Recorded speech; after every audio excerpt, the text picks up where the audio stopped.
Hola, hola, muy buenas tardes. Mi nombre es Andrea Aguilar, soy abogada de Legacy Counsel y hoy vamos a hablar de elementos esenciales de la planificación patrimonial, cómo evitar errores costosos. Antes que nada, permítame presentarme. Soy abogada de planeamiento patrimonial y tributación. Nuestras oficinas se encuentran ubicadas en Coral Gables, Florida, en el condado de Miami y nos enfocamos en ayudar a familias y a dueños de negocios a arreglar y organizar sus bienes para evitar dejar un problema cuando ellos ya no están. Entonces, el día de hoy vamos a enfocarnos en el planeamiento del patrimonio, enfocado precisamente en la incapacidad y el fallecimiento. Entonces, empecemos con la presentación. Como les decía, elementos esenciales de la planificación patrimonial. ¿Cómo evitar errores costosos? ¿Ok? Antes que nada, esta información es netamente educativa. No pretendemos que usted tome decisiones solo en base a esta información. Por favor, si tiene alguna pregunta en particular, una situación en particular, contacte a un abogado o contáctenos para poder ayudar. Pero en general, espero que esta información sea de utilidad para que pueda empezar a tomar decisiones y organizar sus asuntos ahora que se encuentra bien y está capacitado. ¿Ok? Bueno, entonces, empecemos. Generalmente las personas, cuando piensan en planificación patrimonial, se enfocan solo en el fallecimiento. Nosotros queremos aclarar que es importante que cuando usted hace una planificación patrimonial, considere que antes del fallecimiento puede quedar incapacitado. Y si esa es la circunstancia, entonces debe tener cierta documentación para que sus seres queridos puedan tomar decisiones en su nombre. No solo eso, para que sus seres queridos puedan tener acceso a sus bienes cuando usted no se encuentre disponible. Entonces, en ese sentido, el planeamiento patrimonial se enfoca en tratar de protegerlo en estas dos circunstancias. ¿Por qué? Bueno, principalmente porque si es que usted queda incapacitado, eso va a generar la necesidad de iniciar un proceso judicial en una corte de tutela o guardianship. Y si fallece, va a generar la necesidad de iniciar un proceso judicial en una corte de sucesión. El propósito de cada una de estas cortes es diferente. Mientras que en la incapacidad nos aseguramos de que su patrimonio esté protegido mientras dure su incapacidad y pueda usted tener cubiertas sus necesidades durante esa circunstancia. Cuando el fallecimiento ocurre, la Corte de Sucesión está enfocada en distribuir su patrimonio. ¿Ok? Bueno, generalmente las personas entonces se enfocan solo en el fallecimiento y dicen, bueno, cuando yo fallezca, mi patrimonio va a ser distribuido de determinada manera, pero no se enfocan en la incapacidad, cuando esto es sumamente importante, porque imagínense, si usted tiene una compañía, trabajo, una cuenta de banco, y necesita hacer pagos de servicios, el mortgage, hacer sus declaraciones de impuestos, acceder a beneficios. Si usted está incapacitado, no lo va a poder realizar, no lo va a poder hacer. Entonces, ¿quiénes son las personas que van a poder hacerlo? Sus familiares, pero con previa autorización de un juez. Esto puede generar demoras y problemas y, por supuesto, gastos económicos. Entonces, el enfoque del planeamiento patrimonial es que queremos que se organice antes de que suceda esta eventualidad. ¿Ok? Bueno, ¿qué es la planificación patrimonial? Primero, cuando nos referimos a planificación, la gente siempre piensa que estamos hablando de la muerte, pero eso es algo que queremos que usted entienda muy claramente el día de hoy. La planificación patrimonial es un plan para la vida, no para la muerte, que le va a dar paz mental de saber que usted está bien organizado y de que si algo le sucede, su familia va a tener las herramientas adecuadas para poder asegurar su protección y la de sus seres queridos. De eso se trata la planificación patrimonial. ¿Cuáles serían las principales preocupaciones o que deberían ser las principales preocupaciones de las familias o dueños de negocios? Bueno, principalmente que el manejo de sus cuentas, el manejo de su compañía, la administración de sus bienes va a quedar suspendida hasta que se inicie este proceso judicial que acabo de mencionar, que se llama guardianship o de tutela, donde un juez nombra a un encargado para asegurarse de protegerlo a usted y a su patrimonio. ¿Ok? Entonces no queremos iniciar este proceso porque esto va a generar gastos. Ahora, el proceso de sucesión es un proceso, como ya lo indiqué, para distribuir su patrimonio. Si es que iniciamos este proceso, vamos a tener que esperar a que se cumplan los pasos establecidos por la Corte para recién al final poder distribuir el patrimonio a sus herederos. Obviamente eso es un problema porque mientras el proceso continúe, mientras se hagan las notificaciones a los acreedores, usted o su familia pueden tener necesidades económicas que no van a poder ser satisfechas sin que recibamos una autorización del juez a sacar algunos fondos y eso obviamente va a requerir que su abogado prepare unos documentos, solicite al juez y explique y haga una determinación previa de sus obligaciones antes que el juez apruebe esas distribuciones parciales. ¿Ok? Entonces, obviamente eso puede generar un problema. Ahora, imagínese que usted tenga que enfrentar estos dos procesos judiciales de manera conjunta. ¿Cuándo puede suceder esto? Bueno, en el caso de que usted fallezca y uno de sus beneficiarios sea menores de edad. Entonces vamos a tener que iniciar el proceso de sucesión para determinar quiénes son sus herederos y al mismo tiempo iniciar un proceso de tutela porque uno de sus herederos está incapacitado porque es muy mayor o de repente porque es un menor de edad. Entonces, esa no es una situación favorable, no es algo que usted o su familia quisiera enfrentar porque va a tener que llevar dos procesos judiciales al mismo tiempo. Y eso obviamente va a disminuir su patrimonio. Otra de las consideraciones muy importantes en el momento de hacer un planeamiento patrimonial se refiere al pago de impuestos. Espero que estén familiarizados con el impuesto a transferencia de propiedades al momento de muerte, que se llama estate taxes y el impuesto a la transferencia de propiedades a título gratuito o como donaciones, eso se llama gift taxes. Para estos dos tipos de impuestos hay una exclusión súper elevada que está cerca de los 14 millones de dólares. Entonces, lo que sucede es que mientras usted hace regalos en vida que no excedan los 19.000 dólares, no hay ningún tipo de obligación o reporte que realizar. Pero después de que usted exceda este monto, entonces toca la obligación de reportar este regalo en un formulario que se llama 709, para que el IRS lleve la contabilidad de esa exclusión de por vida que usted está usando anualmente. Ahora, todo lo que queda de esa exclusión va a ser usado en el momento de su fallecimiento para hacer transferencias a sus herederos, ¿ok? Entonces, si su patrimonio es menor de 14 millones de dólares, creo que con el ajuste de inflación, usted no va a tener ningún problema de sucesión. Pero puede suceder de que su patrimonio sea mayor de esta cantidad y entonces sí estamos hablando de un impuesto súper elevado de un 40%. Entonces hay necesidad de planear, hay necesidad de estar considerando otro tipo de herramientas sofisticadas, como por ejemplo un trust irrevocable, para proteger el patrimonio, porque es posible realizar un planeamiento para proteger su patrimonio de esa forma. Ahora, algo que usted tiene que considerar es que esta exclusión de 14 millones de dólares, cerca de 14 millones de dólares, es una provisión que va a expirar a fin de este año. Entonces hay que estar muy atentos porque puede bajar a la mitad. Entonces imagínense que la exclusión sea de solo 7 millones o menos de 7 millones de dólares. Entonces ahora sí hay que hacer un planeamiento real tributario para protegernos sobre el impuesto de sucesiones. Todo esto para que usted tenga presente que hay ciertas áreas en las que se debe enfocar cuando está haciendo una protección patrimonial, ¿ok? Pero antes de eso hay que tener un entendimiento claro de cómo está estructurado el patrimonio. Permítanme aclarar un mito que existe muy común entre nuestros clientes.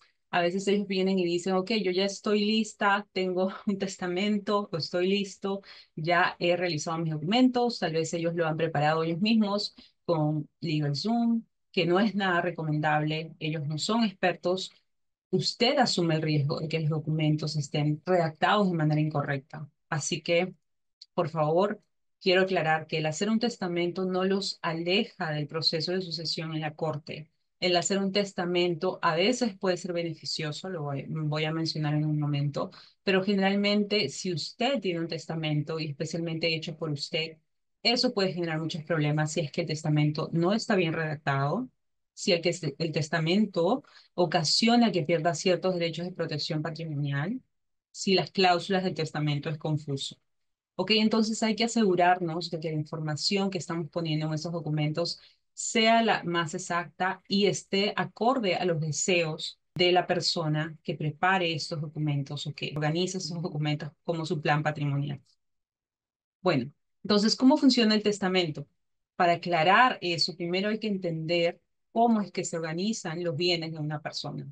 Todos los bienes de una persona se pueden dividir en estos tres baskets o pequeños cubetas. En la primera cubeta vemos que tenemos la propiedad conjunta. Ese tipo de propiedad conjunta generalmente se refiere a la propiedad que tenga usted con su esposo o esposa, a la propiedad que tenga con ciertas personas cuando hay derechos de supervivencia. Entonces, en esa propiedad conjunta, si lo vamos a analizar con respecto a la incapacidad, realmente no hay mayor riesgo, porque si uno queda incapacitado, uno de los dueños está incapacitado, entonces el otro dueño puede mantener la administración de esa propiedad. Y también, si es que uno de los dueños fallece, el otro dueño va a mantener la propiedad porque va a tener un derecho de supervivencia. Entonces, eso es lo que se conoce generalmente como joint ownership with right of survivorship, derechos de supervivencia. Propiedad conjunta con derechos de supervivencia. Y también es un régimen patrimonial muy común cuando estamos al frente de una pareja casada, ¿ok? Lo vemos generalmente en los bienes raíces, pero también lo puede encontrar en los certificados de las acciones de una corporación y en otras propiedades donde la titularidad también se escribe en certificados como en las LLCs, por ejemplo. Otro tipo de propiedades es la propiedad donde le permite a usted hacer una designación de beneficiarios. En ese tipo de propiedades, usted dice, si es que yo fallezco, mi beneficiario va a ser determinada persona. Y a veces usted también está permitido de poner beneficiarios contingentes. Si mi primer beneficiario no está disponible, entonces mi segundo beneficiario es el que va a adquirir la propiedad después de mi fallecimiento. Ahora, si lo analizamos con respecto al fallecimiento, esta parece la situación más adecuada, porque, ok, si fallezco, entonces la propiedad va a ser transferida a estas personas que yo ya previamente designé. Y con respecto a eso, sí, usted tiene toda la razón. Pero si es que estamos al frente de una incapacidad, es cuando se generan los problemas. ¿Por qué? Porque durante la incapacidad ese patrimonio todavía es suyo y no se puede distribuir hasta que usted fallezca. Entonces, lo que va a suceder es que durante la incapacidad este patrimonio no va a poder ser manejado a menos de que usted tenga ciertos documentos importantes, como por ejemplo un power of attorney. Entonces, es importante saber cómo se va a manejar este patrimonio o estos bienes. Ahora, el resto de su patrimonio, donde usted no tiene designación de beneficiarios, donde la propiedad no es conjunta, se va a manejar de esta manera.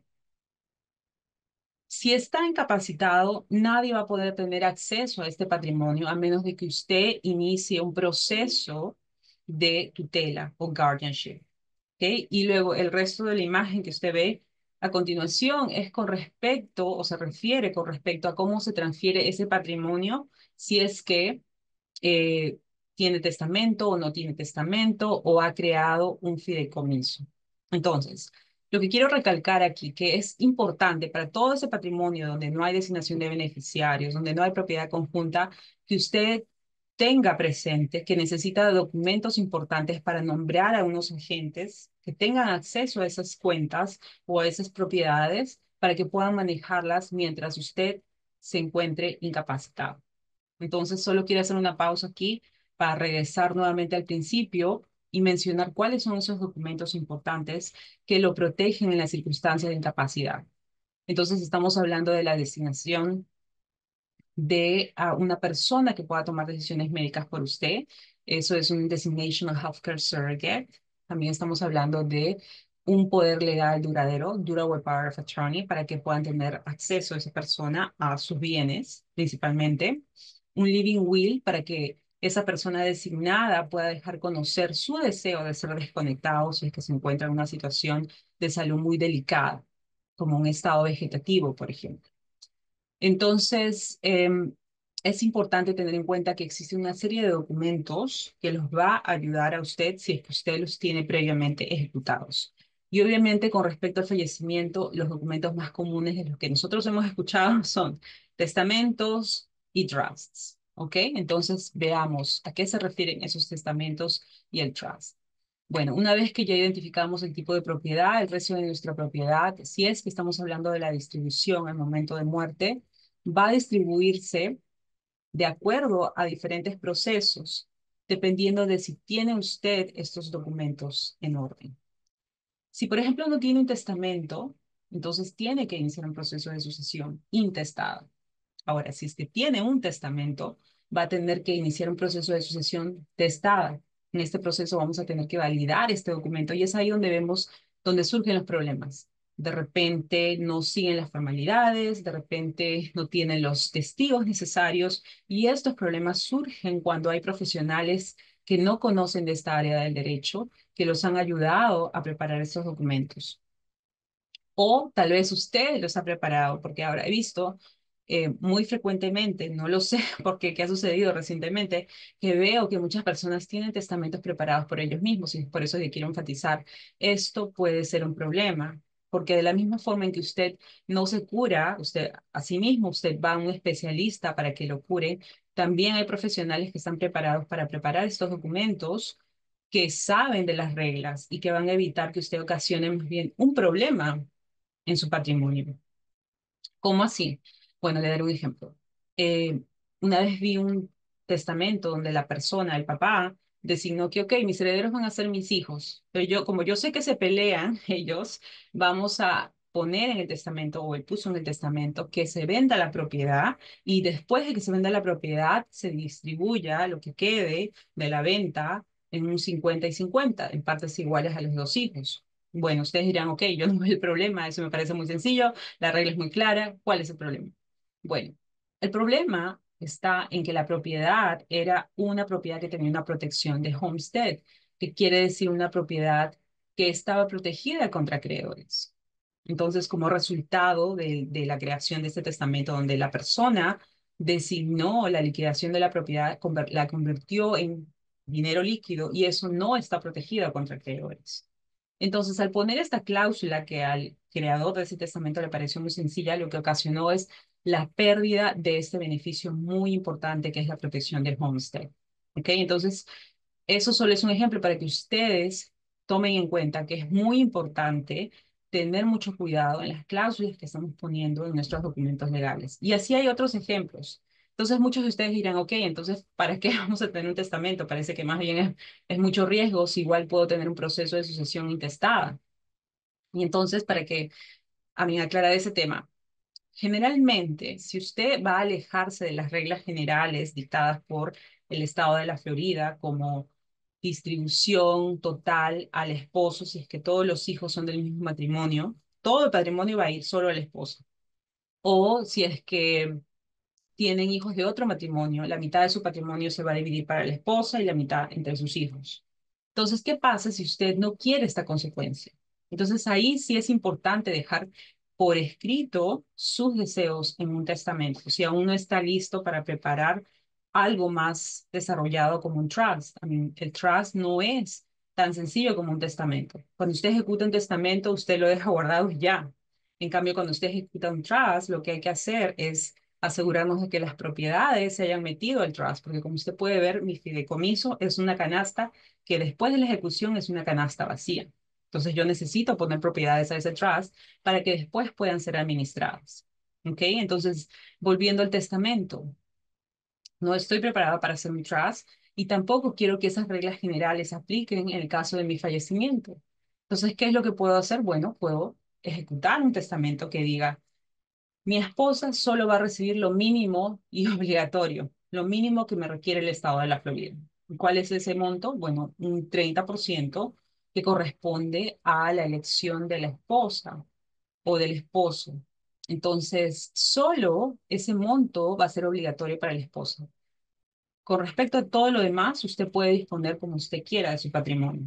¿Ok? No hay protección a los hijos, bueno, a menos que sean menores de edad y haya una propiedad que sea designada como homestead, pero fuera de eso, fuera de la protección a los menores de edad y con respecto a su homestead, no hay obligación de una persona de heredar a sus hijos. Yo soy de Perú y ahí tenemos herencias forzosas. Los papás tienen que heredar a sus hijos. En los Estados Unidos, no. Esa realidad no existe y tengo varios casos en que los papás están un poco descontentos con sus hijos y lo que deciden es que el patrimonio va a ir más bien a la mascota. Eso es totalmente legal y totalmente posible en los Estados Unidos. Entonces usted puede desheredar a sus hijos para beneficiar a su mascota favorita y eso no es ningún problema, no ocasiona ningún problema en los Estados Unidos. ¿Ok? Excepto a si usted está casado, a la esposa sí hay que respetarle un porcentaje de su patrimonio. Entonces, ¿cómo podemos usar el testamento? Un testamento bien diseñado puede tener esas cláusulas donde usted se aleja de las reglas generales establecidas por la ley de la Florida. ¿Ok? Bueno, entonces el fideicomiso. ¿Qué pasa si, ok, yo entiendo, pero no quiero testamento? La verdad, no quiero esperar por un proceso judicial, sé que es engorroso, costoso. Lo que yo quiero es un trust. Bueno, el beneficio del trust es que el testamento solo le sirve para el caso del fallecimiento. En cambio, el fideicomiso puede usarse para la circunstancia tanto de la incapacidad como del fallecimiento.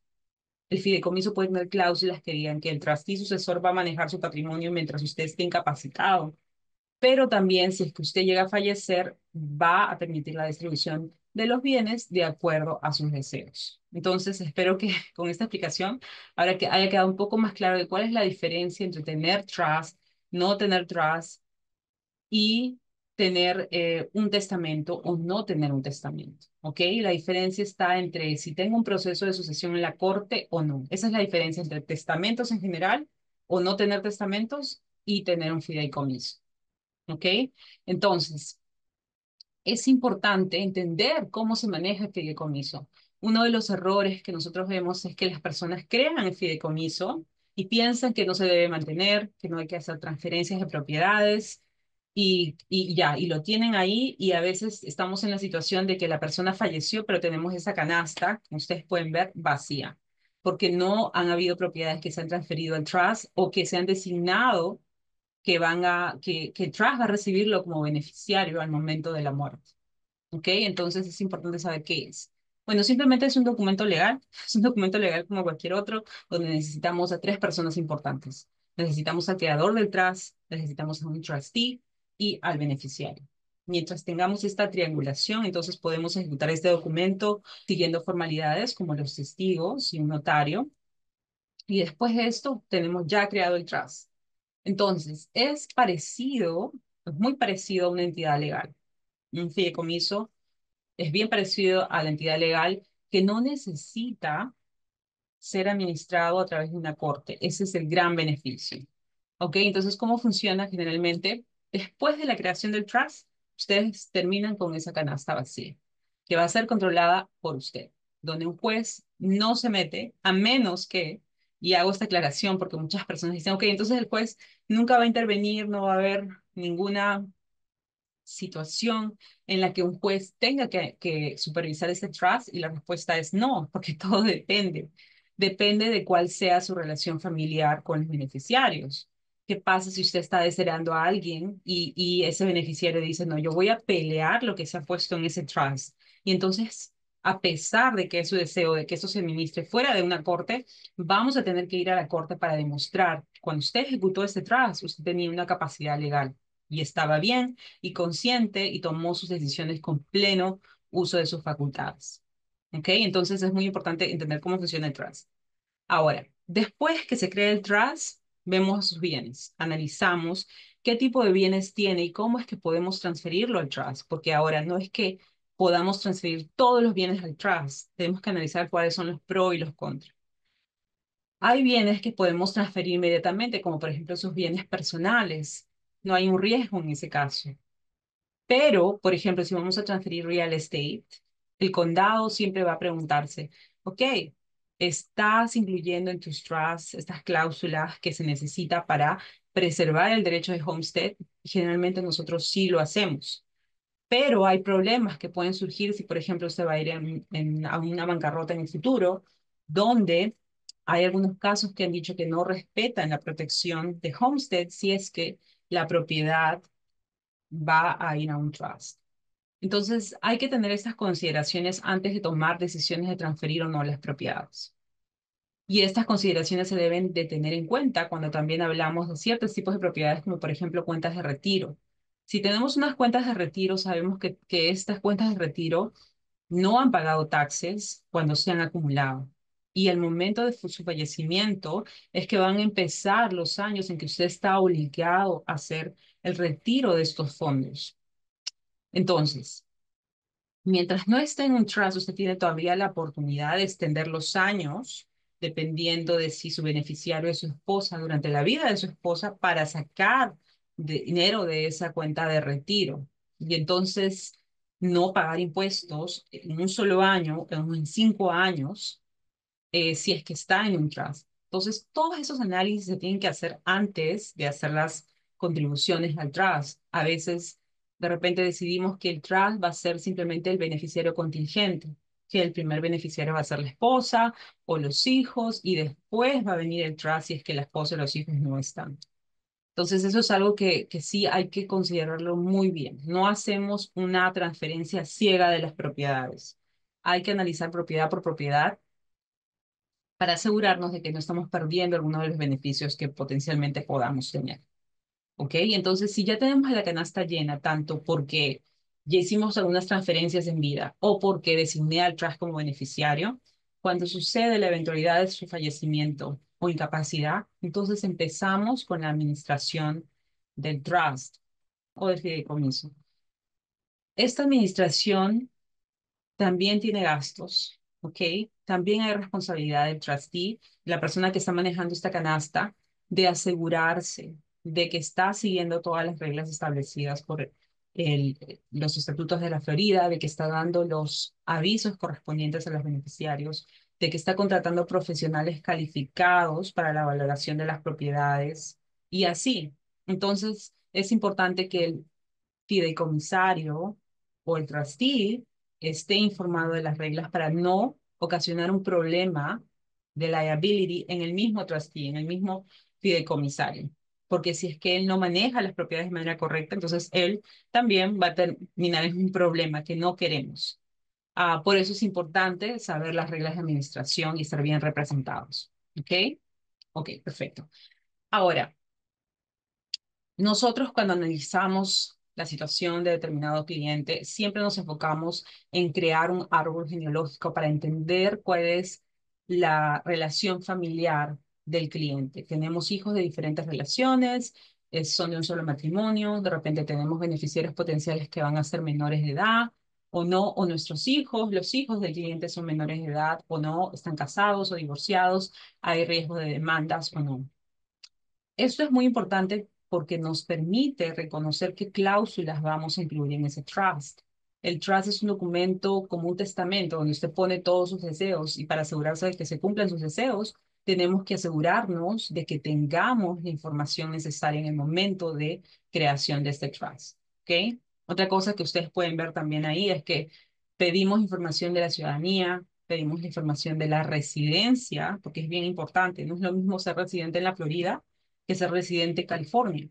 En California tenemos una propiedad comunitaria, derecho patrimonial o el régimen patrimonial es propiedad comunitaria. En la Florida tenemos derechos patrimoniales separados. Si está casado, es suyo, lo mío es mío. Entonces, mientras usted no lo mezcle, eso se mantiene como propiedad separada. En cambio, en California, por más de que la propiedad diga Roberto Pérez y su esposa no tenga nada asignado a ella, como consecuencia de estar en un régimen comunitario, el 50% de esa propiedad automáticamente le corresponde a su esposa. ¿Ok? Entonces, es muy importante saber dónde están casados, dónde se casaron. Tal vez se casaron en un país de Sudamérica y luego emigraron a los Estados Unidos. Tal vez tienen doble nacionalidad donde tienen patrimonio fuera de los Estados Unidos. Eso, si es que no está propiamente reportado, puede generar que su patrimonio se reduzca en el pago de multas y de impuestos. Entonces es importante saber cuál es su estructura patrimonial. Primero, relaciones familiares, porque si es que tenemos hijos menores de edad, entonces tenemos que nombrar a guardianes, porque si usted, Dios no lo quiera, llega a fallecer, entonces sus hijos van a necesitar de protección. Usted tiene que saber a quiénes van a designar. Y ahí también pueden surgir diferentes problemas.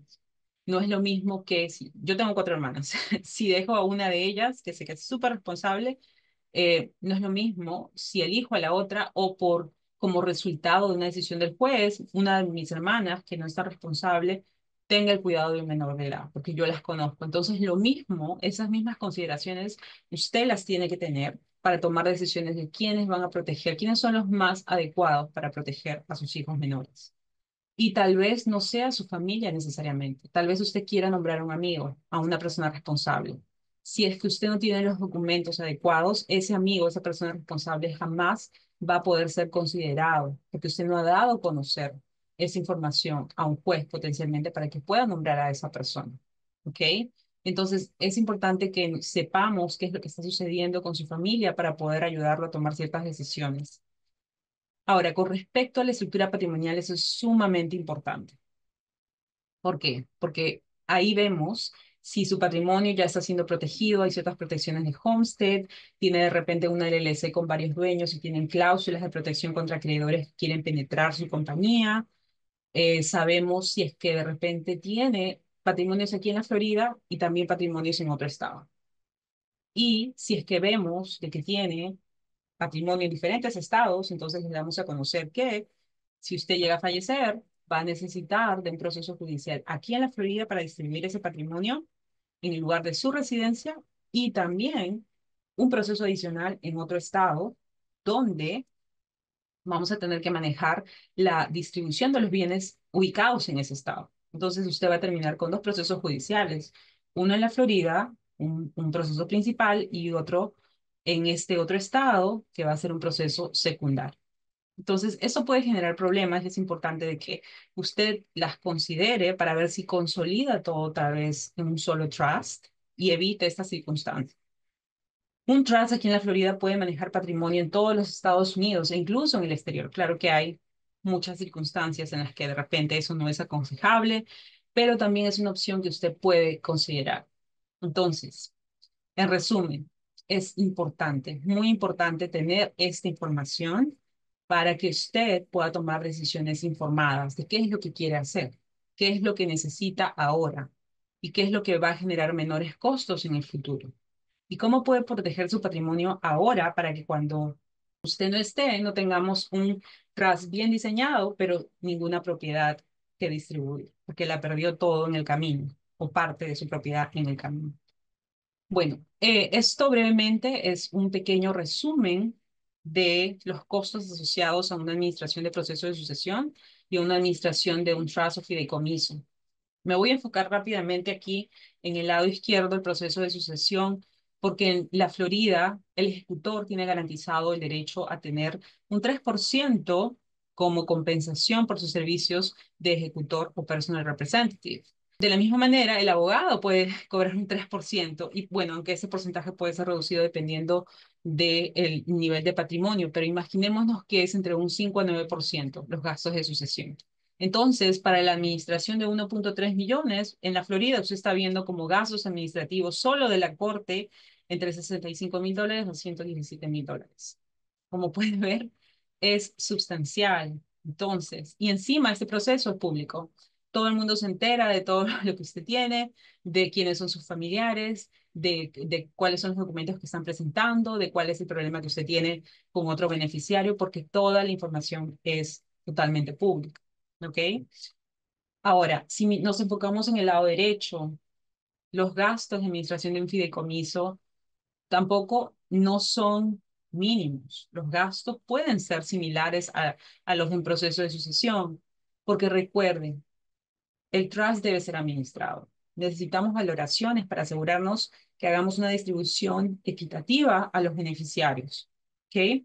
Bueno, equitativa y justa, eh, de acuerdo a las proporciones que el creador haya indicado en este documento. Tenemos que contratar a profesionales porque les hablé de la de responsabilidad del trustee. No queremos que esta persona, que tal vez es un familiar que decidió aceptar la posición de trustee, termine con un problema con su propio patrimonio con respecto a la administración de este trust, solo porque no fue propiamente representado. Entonces, cuando la administración del fideicomiso empieza, el abogado representa al trustee para asegurarse de que siga todas las formalidades, de todos los avisos correspondientes a los beneficiarios, revise las cláusulas del trust para que la distribución sea de acuerdo a los deseos del creador de este trust. ¿Ok? Pero la diferencia entonces es de que sí puede haber un gasto similar o de repente menos si somos más eficientes en la administración, pero comparado con el proceso de sucesión hay un ahorro de tiempo, eh, se puede minimizar el pago de impuestos y sobre todo hay privacidad. ¿Ok? Ahora, cabe hacer la salvedad de que si la familia está peleándose por todo, entonces incluso el proceso de administración a través de un trust puede ser costoso. Todo depende de la circunstancia particular de cada familia y de que se haya dejado todo previamente documentado y detallado de por qué se incluyeron determinadas cláusulas en el trust. ¿Ok? Entonces, espero que esto les haya dado un poquito de claridad, porque es importante saber qué es lo que estamos haciendo en un proceso de sucesión o qué estamos haciendo en un proceso de guardianship. Y cuando hacemos un planeamiento patrimonial, ¿cuál es el objetivo? De repente evitar esos procesos, de repente proteger el patrimonio, de repente asegurarnos de que sus seres queridos estén protegidos. Y eso depende tanto de su estructura patrimonial como de sus relaciones familiares. Usted puede enviar sus preguntas a través de nuestro newsletter. Ahí tenemos una sección donde si usted envía las preguntas, podemos responderlas en alguno de los artículos que estamos preparando. ¿Ok? Muchas gracias por su atención. Espero que esto haya sido de gran valor para usted. Nuevamente, muchas gracias por su atención y hasta la próxima.